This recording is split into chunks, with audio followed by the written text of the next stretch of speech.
Hello everyone, कैसे हैं आप सभी। उम्मीद करते हैं आप सभी अच्छे होंगे, स्वस्थ होंगे। So welcome to my channel DDR0909। So इससे पहले मैंने एक वीडियो अपलोड करी थी मैथ्स की, प्री बोर्ड के पेपर कक्षा 10वीं के लिए पूरा सॉल्यूशन। लेकिन वीडियो जो है थोड़ा क्लियर नहीं हो पाया है, तो आप लोगों को देखने में प्रॉब्लम हो रही होगी, इसीलिए मैं इस वीडियो को फिर से अपलोड कर रही हूँ क्लियर ताकि आपको समझ में आए। तो देखिए, प्रश्न क्रमांक 1 है, ठीक है। पेपर आप लोगों के पास होगा। यहाँ पे आंसर मैंने दिया है। ये प्रश्न क्रमांक 1 है, ये प्रश्न क्रमांक 2 है, प्रश्न क्रमांक 3 है, प्रश्न क्रमांक 4 है और ये 5 है। ये एक नंबर वाले ऑप्शन वाले, ठीक है। तो ये सारे आपको दे दिए। इसके बाद ये है प्रश्न नंबर 2। तो यहाँ पे हमें खाली स्थान दिए हुए थे, ठीक है। तो खाली स्थान में यहाँ पे भरना है। पहले में आएगा समरूप, दूसरे में छेदक, फिर 2 घनाभ बहुलक, ठीक है। उसके बाद ये है प्रश्न क्रमांक 3 जो सत्य असत्य दिए हुए थे। तो ये पहला सत्य है, दूसरा सत्य है, तीसरा सत्य, फिर असत्य और ये असत्य, ठीक है। उसके बाद ये है प्रश्न क्रमांक 4, तो जिसमें कि 1 नंबर में हमें आंसर देना है, ठीक है। तो ये क्षैतिज रेखा, दूसरे का आंसर है 1, तीसरे का आंसर x बराबर 0, 2, 5, ठीक है। उसके बाद ये है प्रश्न क्रमांक 5। ये प्रश्न क्रमांक 5 में सही जोड़ी थी, ठीक है। तो ये सही जोड़ी आपको मिलान करना था, तो ये यहाँ पे मैंने सही जोड़ी आपको मिलाकर दे दी है। उसके बाद ये है प्रश्न क्रमांक 6, ठीक है। यहाँ से प्रश्न क्रमांक 6 शुरू होता है। तो ये यहाँ हमें सॉल्व करना है, 2-2 नंबर के हैं। तो ये 6 और 20 का हमें क्या निकालना होता है, HCF निकालना होता है। 6 और 20 का HCF निकाल के दिया हुआ है। HCF कितना आया, 2, ठीक। ये प्रश्न क्रमांक 7 है। यहाँ पे हमें क्या था, x² + 7x + 10 दिया हुआ था, शून्यांक निकालना था, ठीक है। तो ये शून्यांक यहाँ पे, ये शून्यांक मैंने यहाँ पे आपको निकाल के दे दिया है। ये -2 और -5, ठीक है। ऋण 2 और ऋण 5, यहाँ पे क्या है, शून्यांक दिए हुए। अथवा का क्वेश्चन भी मैंने कर दिया है। यहाँ पे हमें पॉइंट्स गिनना रहता है, तो ये 1, ठीक है। यहाँ पे हमें क्या करना होता है, पॉइंट्स गिनना होता है। तो ये एक बार टच किया, यहाँ दूसरी बार, यहाँ तीसरी बार, ये चौथी बार। तो आंसर क्या हो जाएगा यहाँ पे, 4, ठीक है। उसके बाद ये प्रश्न क्रमांक 8 है। प्रश्न क्रमांक 8 में दूरी निकालना था, ठीक है। 2 बिंदुओं के बीच की दूरी निकालना था, तो ये यहाँ पे कर दिया है, ठीक है। उसके बाद ये अथवा का है।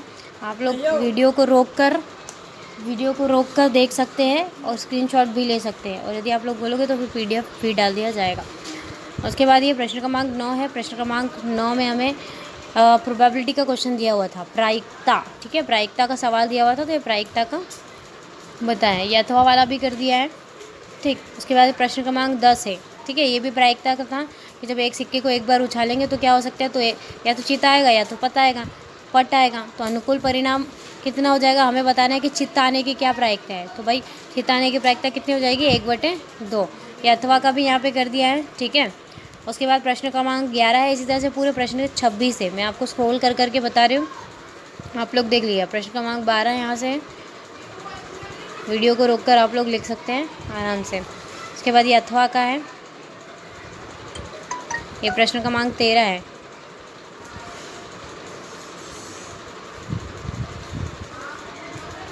धीरे धीरे स्क्रॉल करूँ ताकि आपको दिखे। उसके बाद ये प्रश्न नंबर 13 यहाँ से शुरू होता है, ठीक है। प्रश्न नंबर 13 के और वाला।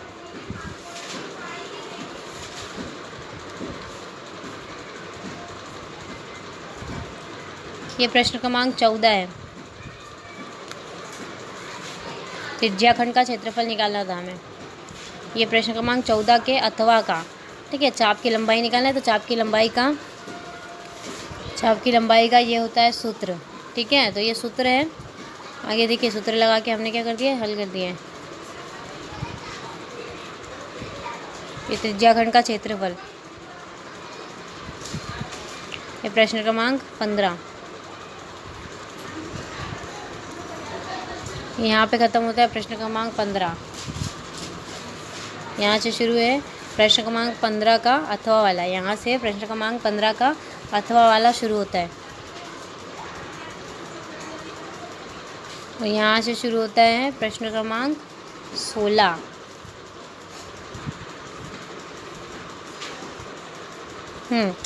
प्रश्न क्रमांक 16 यहाँ पे ख़त्म होता है। और यहाँ पे प्रश्न क्रमांक अथवा वाला जो है, यहाँ से उसका आंसर शुरू है।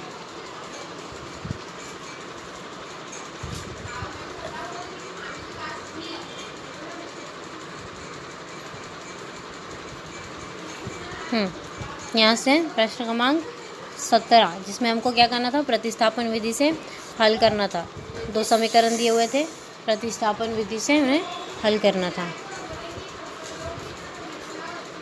उसके बाद ये प्रश्न क्रमांक यहाँ से क्या दिया हुआ है, 17 का अथवा वाला दिया हुआ है। यहाँ से प्रश्न क्रमांक 17 का अथवा दिया है। यहाँ पे 15 दिखाई दे रहा हो, कंफ्यूज नहीं होना है, ये 15 नहीं है, ये क्या है, प्रश्न क्रमांक 17 है।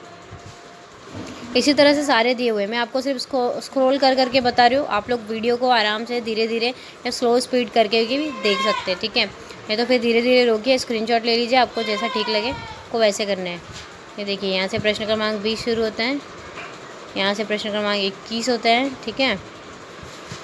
उसके बाद यहाँ से प्रश्न क्रमांक 22। ये 5-5 नंबर के मैंने सिंगल क्वेश्चन करवाया, अथवा का नहीं करवाया। जो इजी लगा, छोटा दिखा, वो आपके लिए भी कर दिया है मैंने। फिर 1 बाय 1 में एक क्वेश्चन 5 नंबर वाले आपको पूरे समझाऊंगी।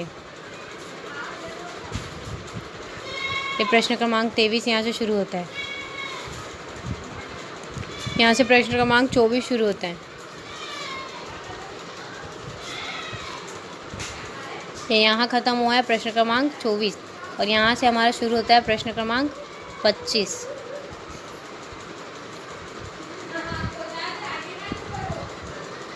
और ये लास्ट हमारा यहाँ से, ठीक है। लास्ट क्वेश्चन हमारा क्या है, हमें माध्य की गणना करना है। तो प्रश्न क्रमांक 26 यहाँ पे लास्ट वाला दिया हुआ है, ठीक है। ये यहाँ पे ये पार्ट तो आपके पेपर में भी दिया हुआ है, तो वहाँ से आपको अच्छे से देख लेना है कि क्या है। तो यहाँ पे भी दिया हुआ है, वही सेम चीज़ यहाँ पे हमने क्या किया है, ये इस तरह से यहाँ पे लिखी हुई है। तो ये सेम चीज़ यहाँ पे दी हुई है। चलिए, इसी के साथ यहाँ पे पूरे 26 क्वेश्चन ख़त्म होते हैं हमारे पेपर के।